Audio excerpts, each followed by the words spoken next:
The autumn leaves crunched beneath my feet as I walked up the familiar brick pathway to my mother-in-law's house in suburban Chicago.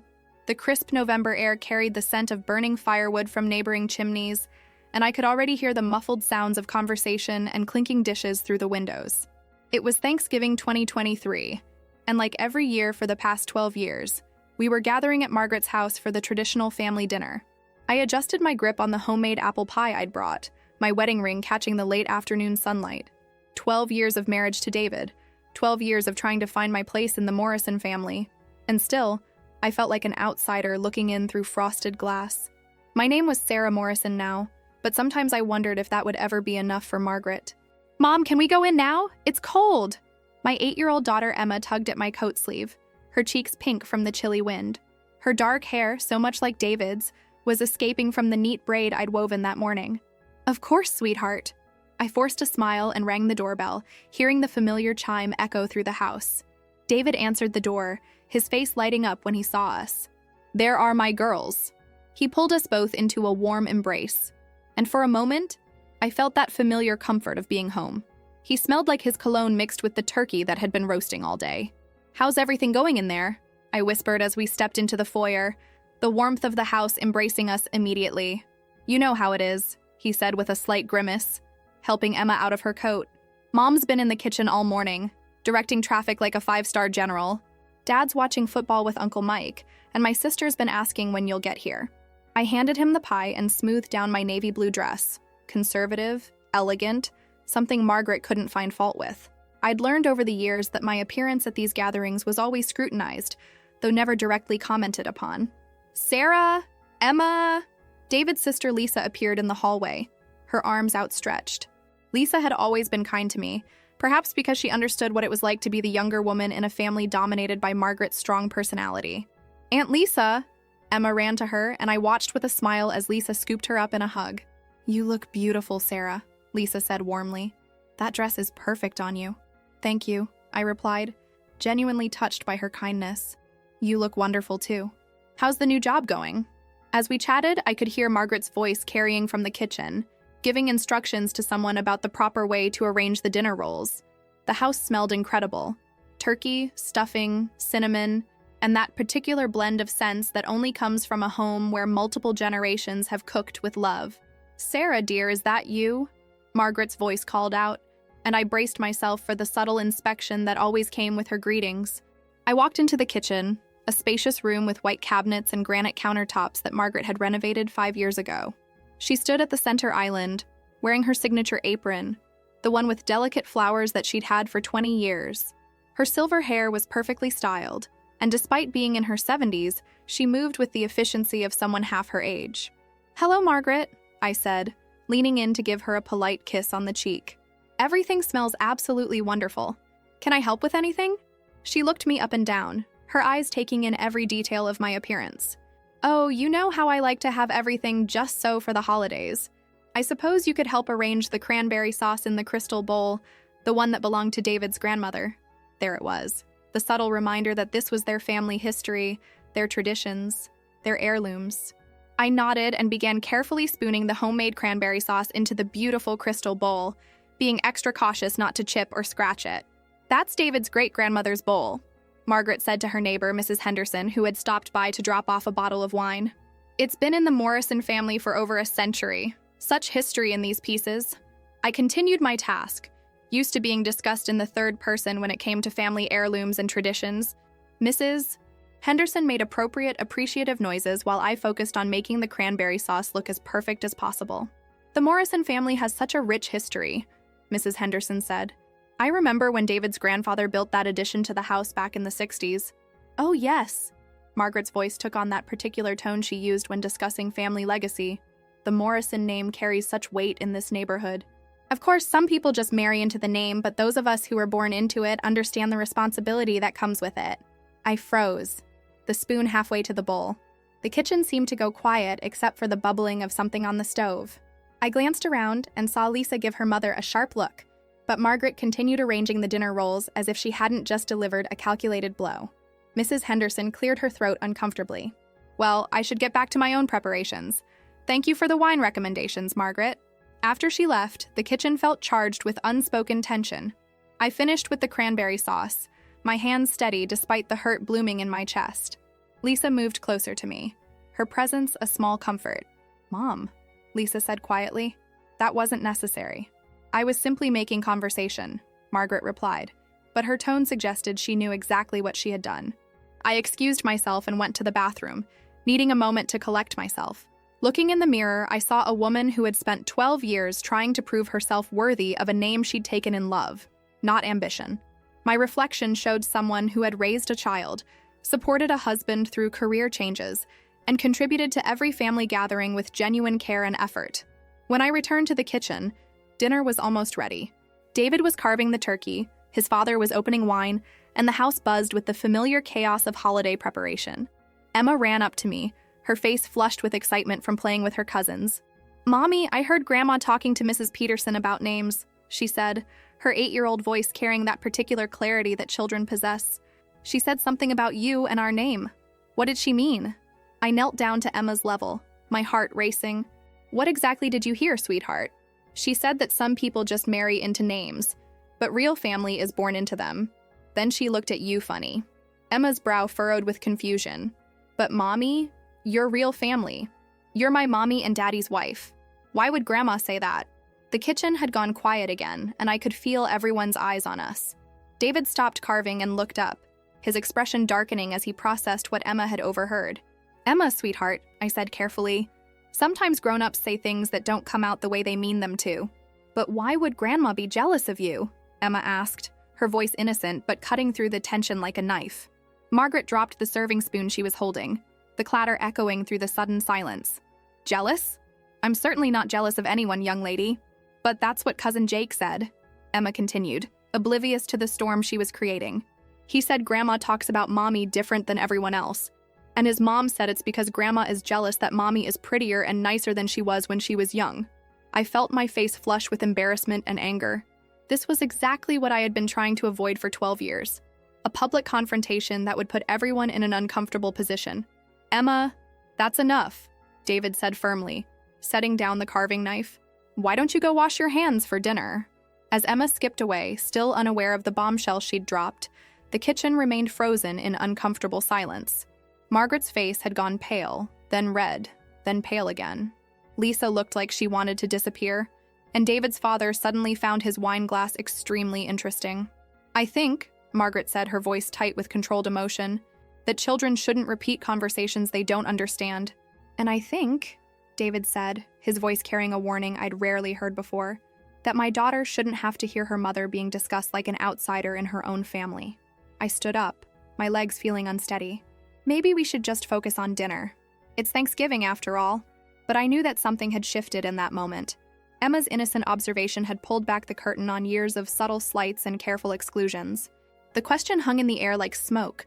Was Margaret really jealous of me? And if so, why? As we all moved toward the dining room, I caught my reflection in the hallway mirror again. This time I saw something different.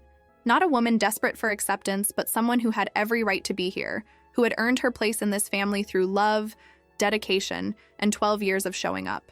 The Thanksgiving dinner was about to begin, but I had a feeling that the real feast, the one where we finally served up the truth, was just getting started.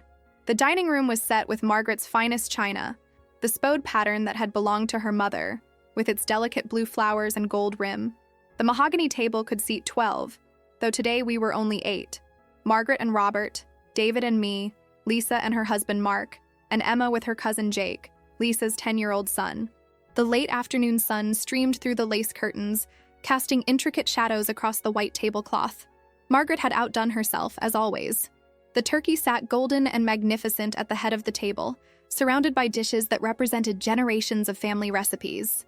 Cornbread stuffing, green bean casserole, mashed potatoes whipped to perfection, and that cranberry sauce I'd carefully arranged in the crystal bowl. "Everything looks absolutely beautiful, Margaret," Mark said as we took our seats. He was a diplomatic man, always trying to keep the peace, probably because he'd learned early in his marriage to Lisa that navigating Margaret's personality required careful attention. "Thank you, dear," Margaret replied, but her smile seemed forced. The tension from the kitchen incident hung over the table like a storm cloud threatening to burst. David pulled out my chair, a small gesture that didn't go unnoticed. He'd been doing little things like this since Emma's revelation, as if he was trying to make up for years of his mother's subtle rejections. I squeezed his hand as I sat down, grateful for his support. "Before we begin," Robert said, standing with his wine glass, "I'd like to say grace and give thanks for this beautiful meal and for having all of our family together." We joined hands around the table, and I felt Emma's small fingers in my left hand and David's familiar grip in my right. As Robert spoke about gratitude and family bonds, I noticed that Margaret's eyes were closed tightly, and her lips were pressed together in a thin line.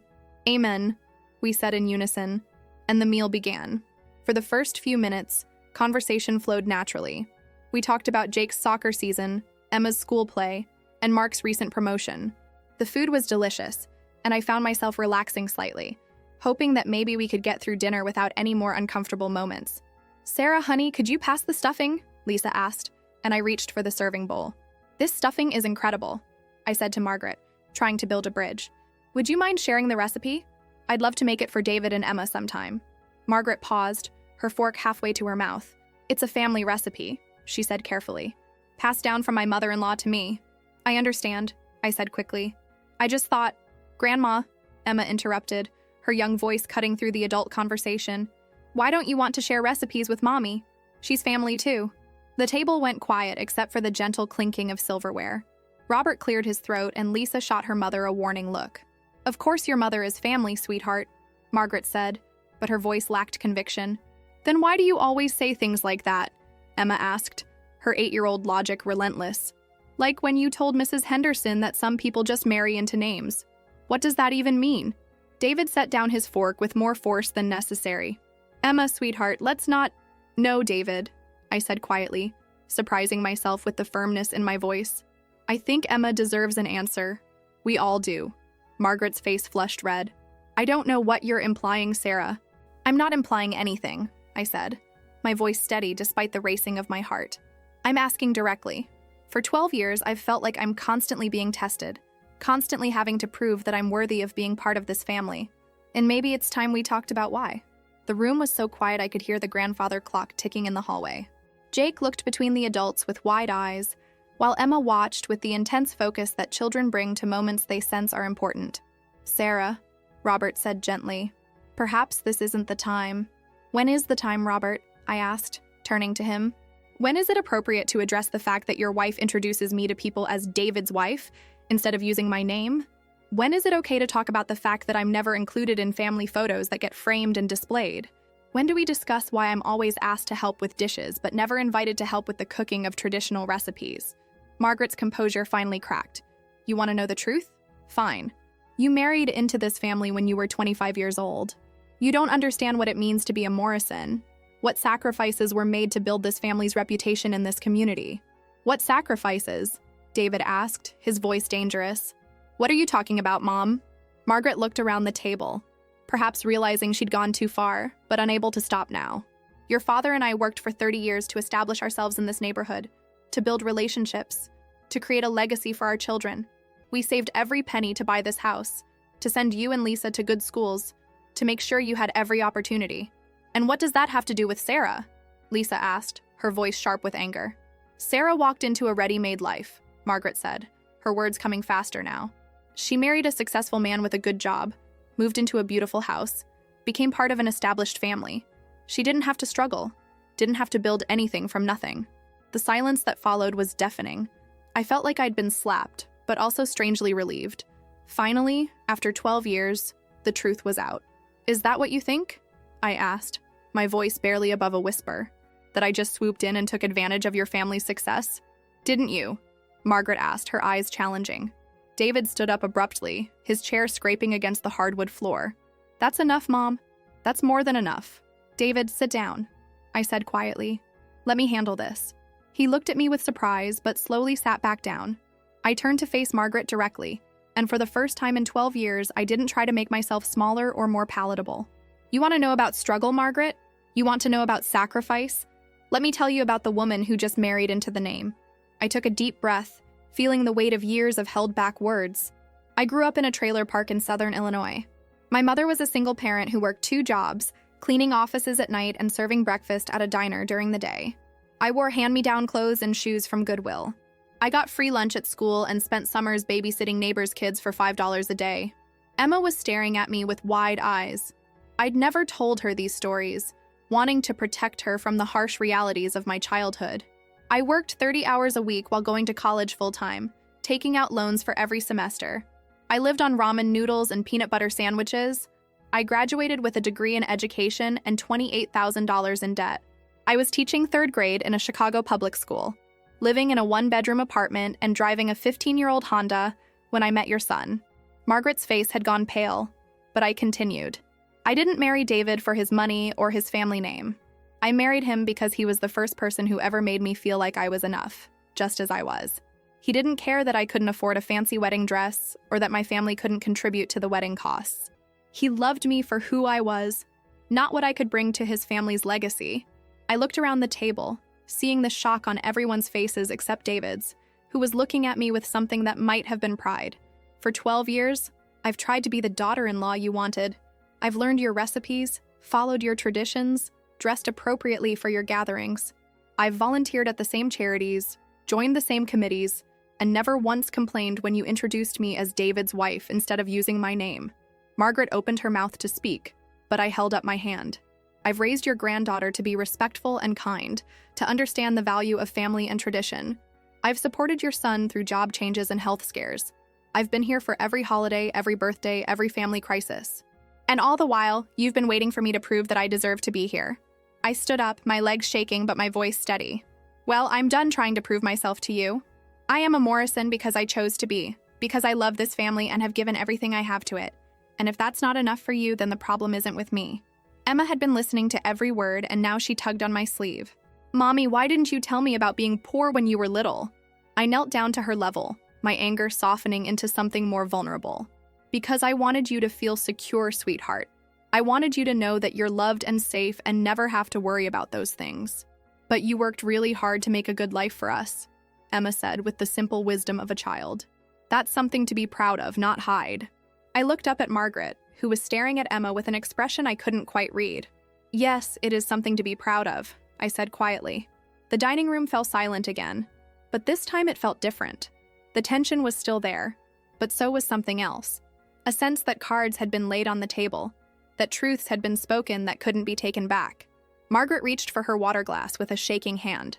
When she spoke, her voice was barely audible. I didn't know. About your childhood, I mean. You never asked, I said simply. No, she said, looking down at her hands. I never asked. Robert cleared his throat. Perhaps we should take a break from dinner, give everyone a chance to process this. No, Lisa said firmly. I think we need to finish this conversation. Right here, right now. She turned to her mother with eyes that blazed with protective anger. Mom, I've watched you treat Sarah like an outsider for 12 years, and I've stayed quiet because I thought you'd eventually come around. But after what I just heard, I'm ashamed of how this family has treated her. Margaret looked like she'd been struck. Lisa, No, Mom. You need to hear this. Sarah is one of the best people I know. She's kind, generous, and she loves this family more than we deserve. And you've spent 12 years making her feel like she doesn't belong because of some ridiculous idea that she didn't earn her place here. Margaret's eyes filled with tears, but Lisa wasn't finished. Do you know what Sarah did when I was going through my divorce? She called me every day for 3 months. She watched Jake every weekend so I could have time to myself. She helped me move into my new apartment and painted my living room. She never asked for anything in return, never made it about her. That's the woman you've been treating like an outsider. Mark nodded in agreement. Sarah's been nothing but good to this family, Margaret. We all see it, even if you choose not to. Margaret looked around the table, seeing the faces of her family. Her husband, her children, her grandchildren, all looking at her with disappointment and hurt. The weight of 12 years of small cruelties seemed to settle on her shoulders. She began, then stopped. She looked at me, really looked at me, perhaps for the first time in 12 years. I owe you an apology, Sarah. More than an apology. The words hung in the air, and I felt something shift inside me. Not forgiveness, not yet, but perhaps the beginning of understanding. Why? I asked quietly. Why did you never give me a chance? Margaret was quiet for a long moment, staring at the untouched food on her plate. When she finally spoke, her voice was small and vulnerable in a way I'd never heard before. Because I was afraid, she said. The admission hung in the air like morning mist, delicate and surprising.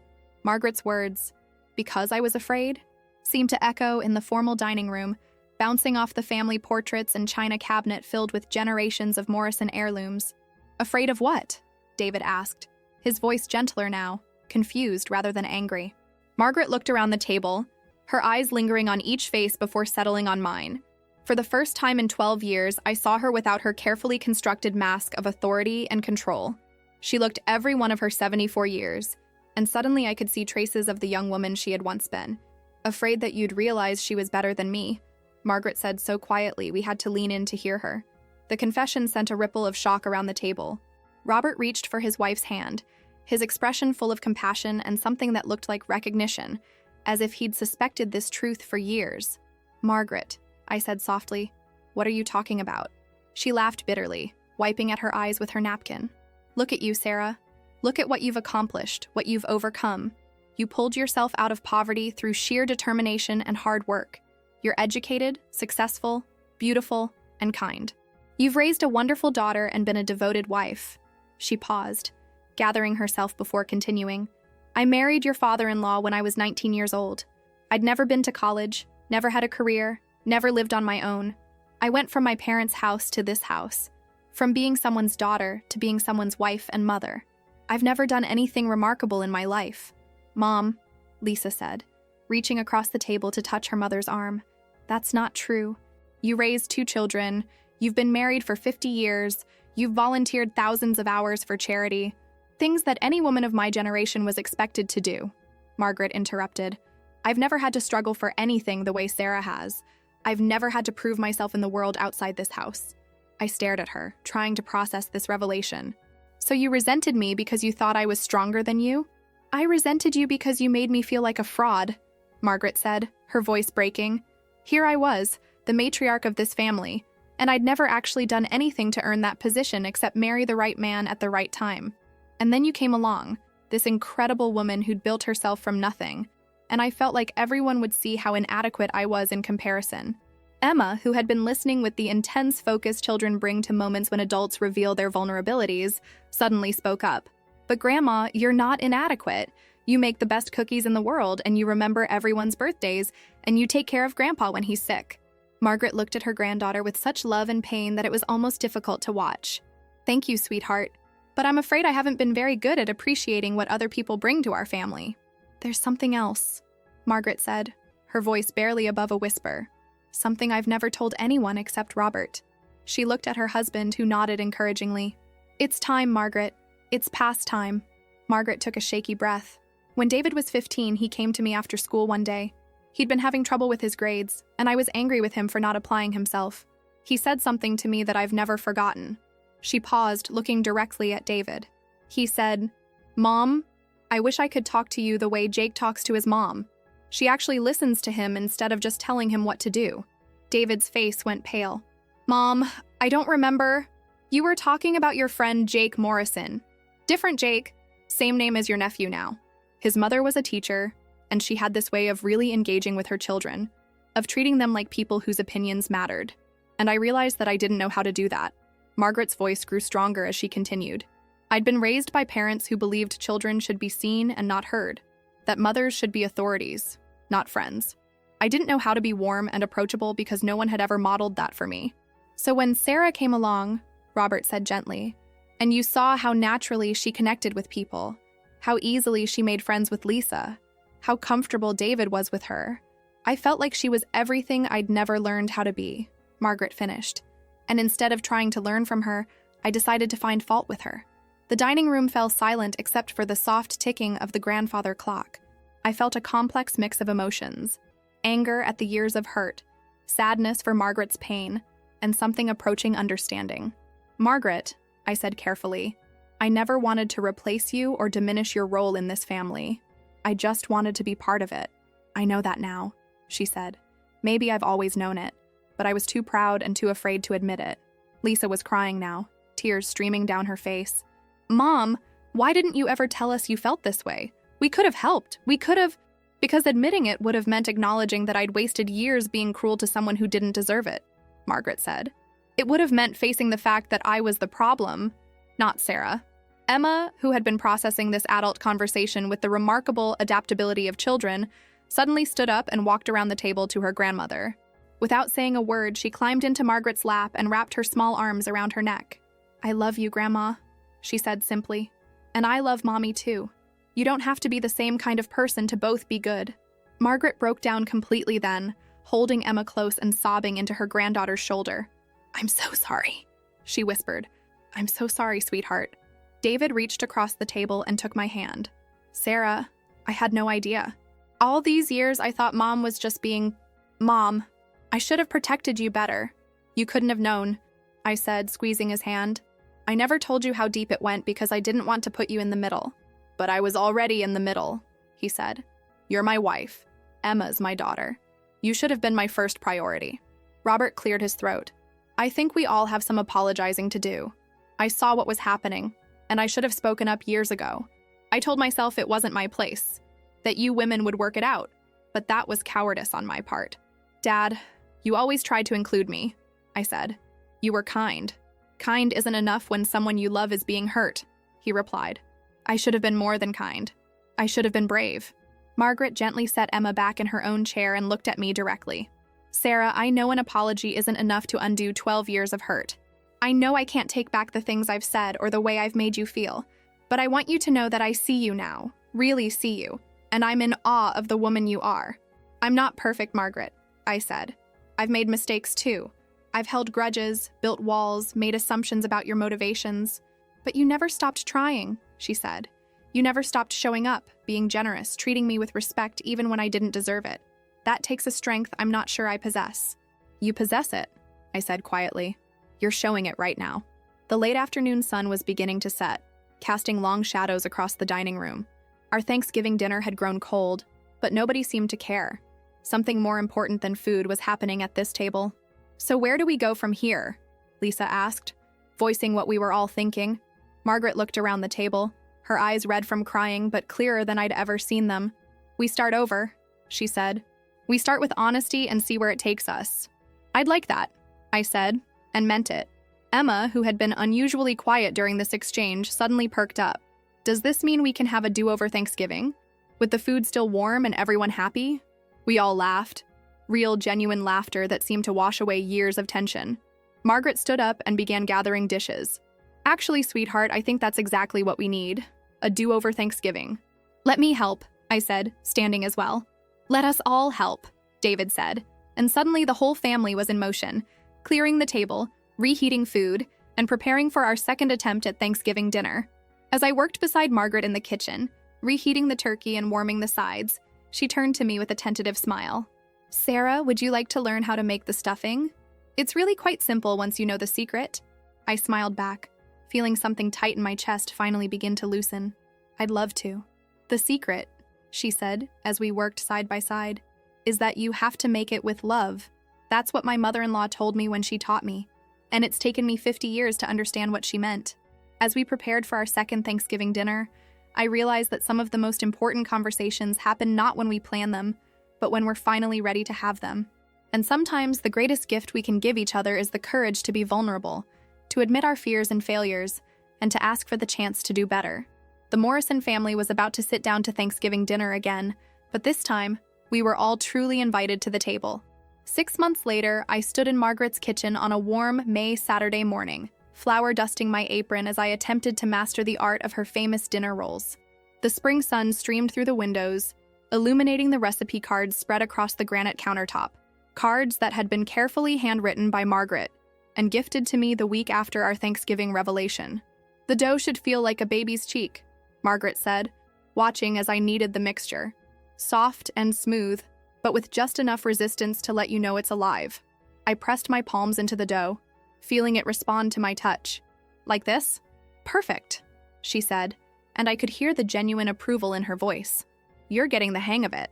Emma sat at the kitchen table, her homework spread out in front of her, occasionally looking up to watch our lesson. These Saturday morning baking sessions had become a tradition over the past few months, something that had grown naturally out of our new relationship. "Grandma, can I help with the rolls too?" Emma asked, already knowing the answer. "Of course, sweetheart. Come wash your hands and help us shape them. As Emma joined us at the counter, I marveled at how different everything felt. The kitchen that had once felt like foreign territory now welcomed me with the warmth of genuine belonging. Margaret and I had found our rhythm together, learning to appreciate our different strengths rather than seeing them as competition. "Sarah," Margaret said as we worked, "I wanted to talk to you about something." I looked up, still sometimes expecting criticism or subtle correction, but her expression was warm and slightly nervous. "The Women's League is looking for someone to chair the annual scholarship fundraiser," she continued. "It's a big responsibility, organizing the committee, planning the event, managing the budget. I immediately thought of you." I paused in my role shaping, surprised. The Women's League was Margaret's domain, the organization where she'd held leadership positions for decades. "You want me to chair it? I want to nominate you," she said. "You have the organizational skills, the teaching background to understand what students need, and the perspective of someone who's actually received financial aid for education. I think you'd be perfect for it." Emma looked up from her small pile of dough. "Mommy, that sounds important." "It is important," Margaret said. "The scholarship has helped dozens of students go to college over the years. Students like your mother was." I felt a familiar tightness in my throat. 6 months ago, Margaret wouldn't have seen my background as an asset. Now she was recommending me for a leadership position based on those very experiences.